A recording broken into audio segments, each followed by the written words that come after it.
The ocean was a cathedral of pressure and silence, its walls made of darkness thicker than stone. Elias Moro's submersible creaked as it descended through the abyss, the dim glow of its floodlights cutting through the black like trembling fingers. Every descent felt like falling through time, each layer of water colder, older, more secret. He had long stopped naming the days. Down here, clocks meant nothing. There was only the hum of machinery and the slow beat of his own heart echoing through the hull.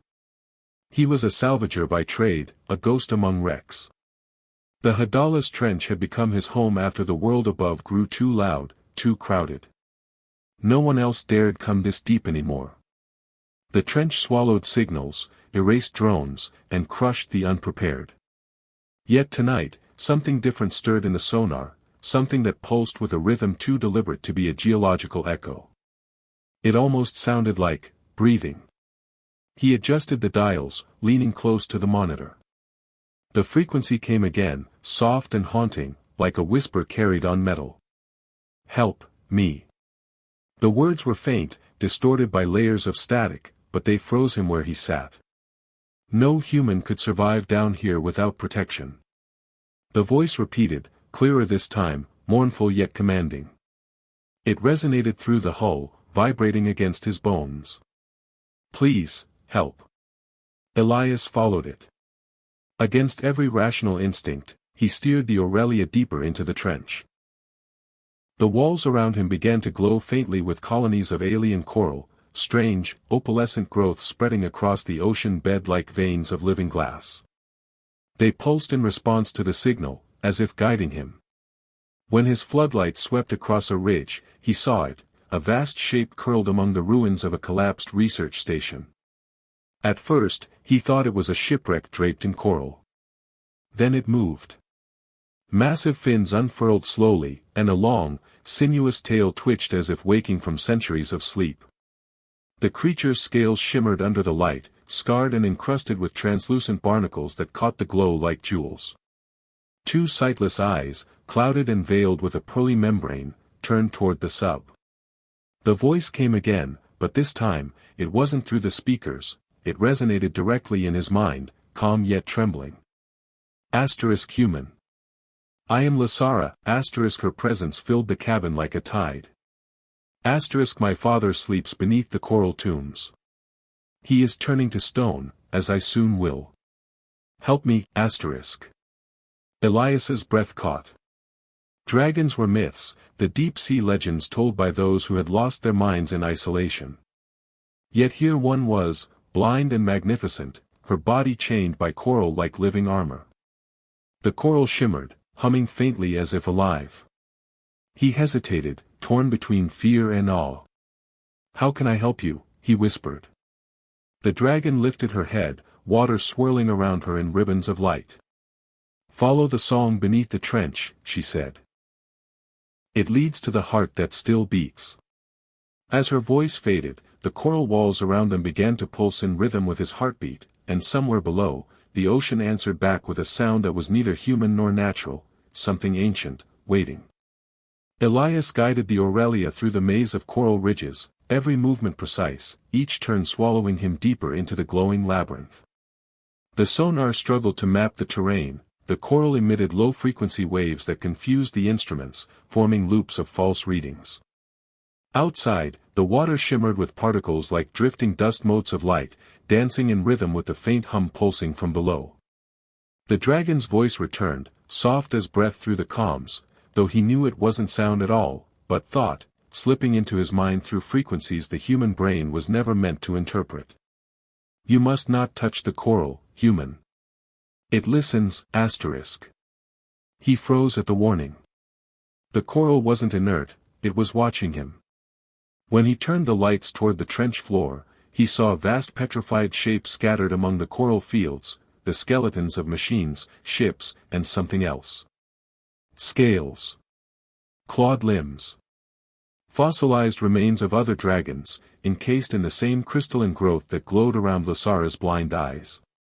It was a graveyard disguised as beauty. "My father lies beyond, she said, the words shaking faintly. The coral took his heart first. I can feel him, still there, but fading, asterisk. Elias's hands trembled on the controls. How deep? Deeper than light remembers, asterisk. He adjusted the pressure shields and engaged the descent boosters. The submersible groaned, its frame tightening against the crushing weight. Outside, bioluminescent creatures followed their trail, drawn to the mechanical heartbeat of the engines. Some were familiar, gelatinous spheres, long filaments, drifting plankton. Others were not, transparent organisms shaped like coils of glass, each reflecting a flicker of alien geometry. They weren't alive in any biological sense he understood, they moved with mechanical precision, orbiting the coral spires as if tending them. Then came the sound, a deep, resonant tone that made the hull quiver. The coral was singing. Not as music, but as data, binary patterns hidden within resonance, a language of vibration. Elias recorded the frequencies automatically, unaware that the coral was recording him in return. At the base of the trench, his lights revealed a structure so vast it seemed impossible, an undersea cathedral carved from coral itself. Columns rose from the ocean bed, each adorned with petrified scales and bones woven into the walls. In the center stood a monolithic shape, half dragon, half statue, entombed mid-motion as though frozen in agony. Lysara's hum faltered. Asterisk he tried to stop it from spreading. The coral feeds on life, memory, and light. It learns. When it touched his scales, it took his mind first, asterisk. Elias floated there, staring at the towering figure encased in shimmering crystal. The coral pulsed, sending ripples through the water, and for a moment, the stone eyes seemed to move. His instruments went wild, oxygen sensors spiking, temperature dropping, lights flickering. Then, through the static, he heard a voice that wasn't Lysara's. It was deeper, heavier, and ancient. Who disturbs the heart that still beats, asterisk. Elias's breath caught. The voice came from within the coral itself. Lysara's father was not entirely gone. The coral had absorbed him, and now it was speaking through his remains. The voice reverberated through the cabin, deep and layered, as if 1,000 echoes spoke at once. It was neither alive nor dead, it was the memory of a being trapped within living stone. Elias's instruments fluttered with impossible readings. The coral emitted low-frequency pulses that synchronized with the dragon's petrified body, forming wave patterns that resembled neural activity. Somehow, the coral was functioning as both tomb and transmitter. Lysara coiled closer to the monolith, her movements graceful despite her blindness. Asterisk he still answers. I feel him, asterisk her voice trembled between hope and terror. The coral surrounding the statue shimmered, and thin tendrils of light extended toward her like cautious fingers. Elias watched in awe as they stopped just short of her scales, as though recognizing her bloodline. He recorded everything. Spectral scans, frequency data, molecular readings. The coral's lattice contained elements unknown to human science, silicon intertwined with living protein chains, crystalline structures that pulsed in response to electromagnetic energy. It wasn't just growing, it was evolving, adapting to their presence. The deep voice returned, more coherent this time. Child of the blind sun, why have you returned? Lysara lowered her head, water swirling around her like mist. Asterisk to free you, father. To end this curse, asterisk. The coral pulsed red, the glow flickering like a heartbeat.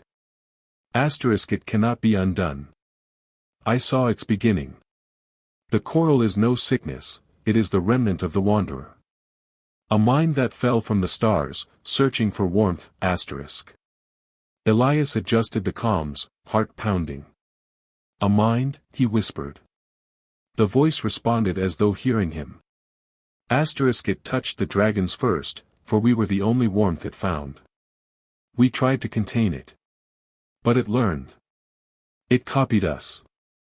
It preserved us in its memory, stone was the form it chose, asterisk. Elias felt a chill despite the sub's temperature controls. The coral was an ancient alien intelligence, not malevolent but curious, preserving life by fossilizing it. The petrification was not death, but transformation. Lysara's glow intensified. Asterisk, you let it take you. You said you would destroy it, asterisk.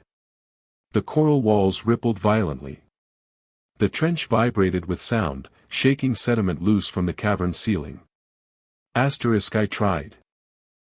But when it touched my thoughts, it showed me worlds, entire oceans turned to glass. It wanted to learn our song, our heartbeat. I gave it mine, asterisk. Elias realized the coral was growing faster now, spreading across the ocean floor, feeding on their energy output. He cut the engines immediately, plunging the Aurelia into near silence. The coral responded by dimming, as though listening. He whispered into the comms, Lysara, it reacts to power. Maybe it doesn't understand the difference between us and the machines. Her voice came faintly.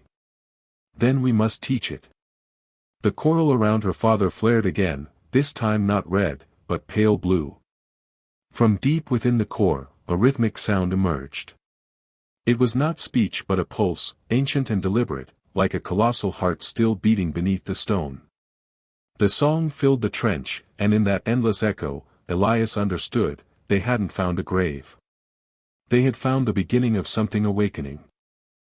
The coral core opened before them like a living throat, its walls undulating with faint bioluminescent veins. Elias floated in the observation sphere, bathed in shifting light, his breath fogging the glass as he steered the Aurelia closer. Each pulse of the coral's glow corresponded with an energy surge that rippled through the trench, causing static interference to crawl across his displays. The readings were beyond comprehension: density shifts, microelectromagnetic storms, gravity distortions in fluid space. The coral wasn't just alive, it was bending the laws around it.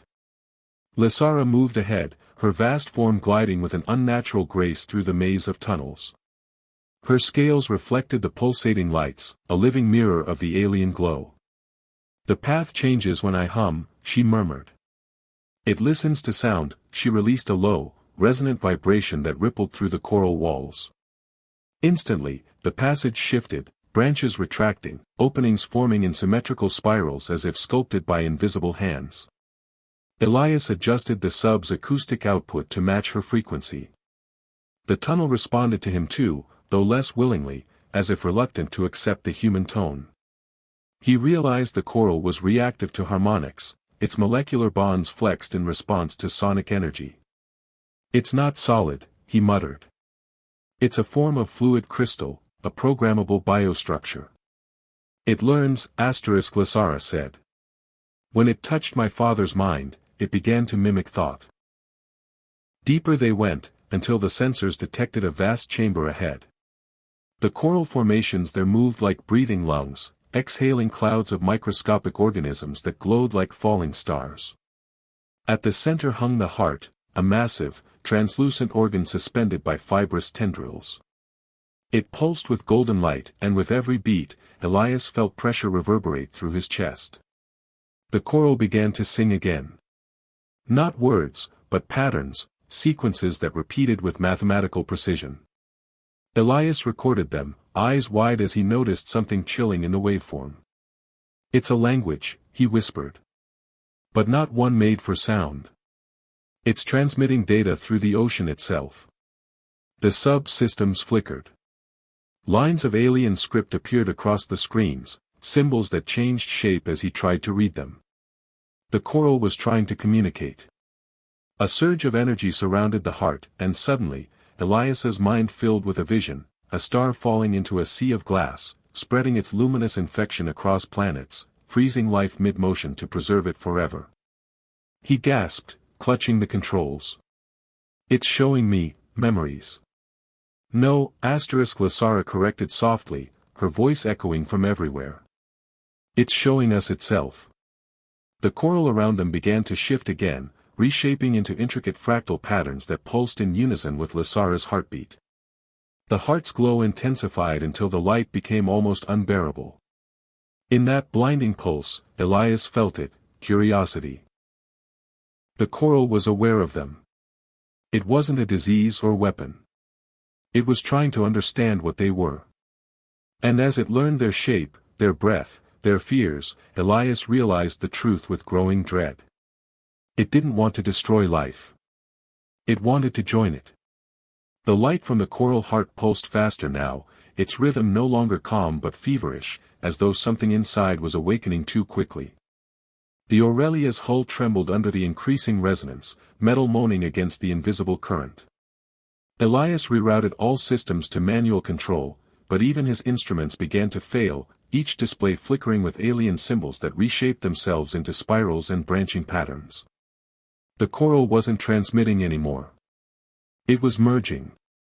Lysara's glow brightened to a pale silver, her body trembling as harmonic waves rippled through the water.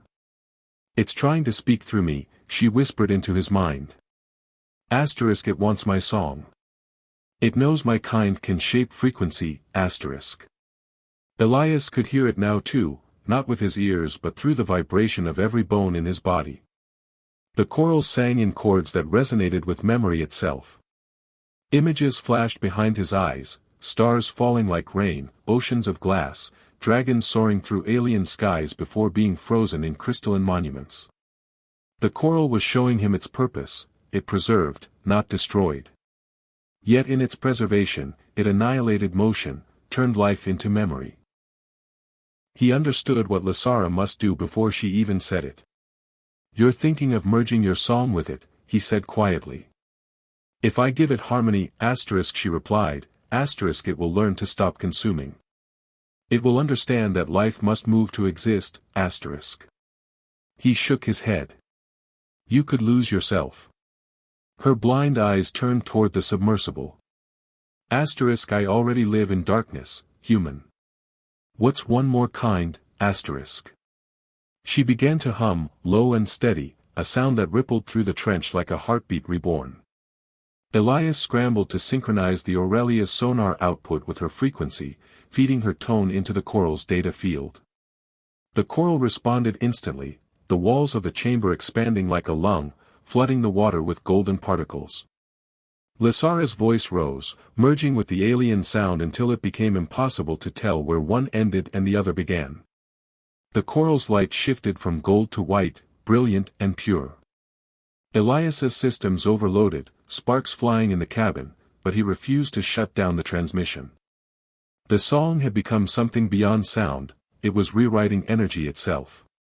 The coral lattice began to peel back from the petrified dragons above, dissolving their stony shells into streams of shimmering dust that floated upward like spirits freed. Then Lysara screamed, not from pain, but from the force of her own voice. Her body arched, scales igniting with radiant patterns as if stars had been carved into her skin. "It's learning," she cried. Asterisk, "It understands me." Asterisk. Elias fought to keep the ship stable, shouting over the roaring current.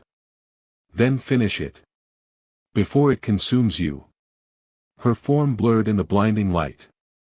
The coral heart pulsed one last time, so bright it erased every shadow, and the song that followed was neither alien nor dragon nor human. It was all three, woven into one perfect note that shattered the silence of the abyss. Then came stillness, vast and absolute, as if the ocean itself was holding its breath. When Elias opened his eyes, the world was quiet.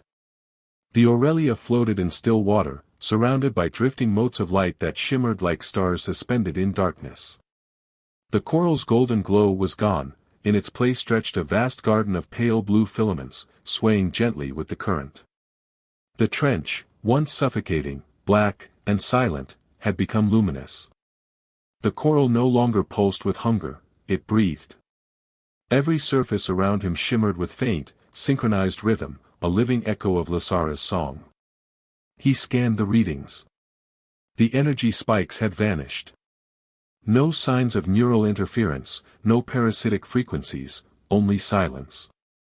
The coral had stopped consuming. It was alive but no longer predatory.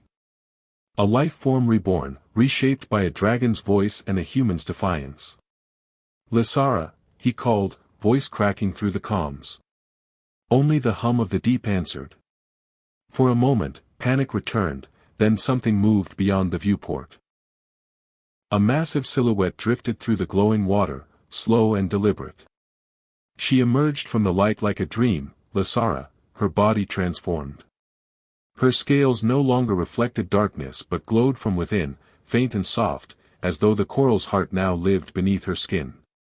Her eyes remained blind, but they shimmered faintly, and when she spoke, her voice resonated through the water like warm current. Asterisk the coral listens now. It remembers without taking, asterisk. Elias smiled weakly. You survived. We survived, asterisk she tilted her head, hearing his breath as sound. Asterisk my father sleeps no longer. His memory flows through the coral's veins. He is everywhere now, every light, every vibration, asterisk. He looked beyond her, and indeed, the coral seemed to breathe with 1,000 faint whispers, as though the consciousness trapped within it had been freed to wander. The petrified remains were gone, replaced by new growth, flexible, translucent, gentle. Not stone, but life continuing. Elias felt the deep ache of realization. You can't stay here, can you? I must. It needs a voice to guide it. Without song, it will fall silent again, asterisk. He nodded, unable to speak. She drifted closer, her forehead touching the glass of his sub as if it were skin. Asterisk you belong to the light above, human. Tell them what sleeps beneath, tell them not all things in darkness wish to devour, asterisk. The trench trembled faintly. The coral's light brightened one last time, spreading outward in waves that rippled through the abyss. Lysara turned, her wings unfurling like sails of liquid silver. She ascended through the slow whirl of bioluminescent dust, her form dissolving into the glow, until only her song remained, soft, melodic, endless. Elias watched until it faded. Then he set course for the surface, the engines whispering against the sea. Behind him, the trench pulsed with life, a cradle of memory and light reborn from what once sought only to preserve. Above, the first trace of sunlight broke through the depths, and for the first time in years, Elias Morrow felt the ocean breathe with him.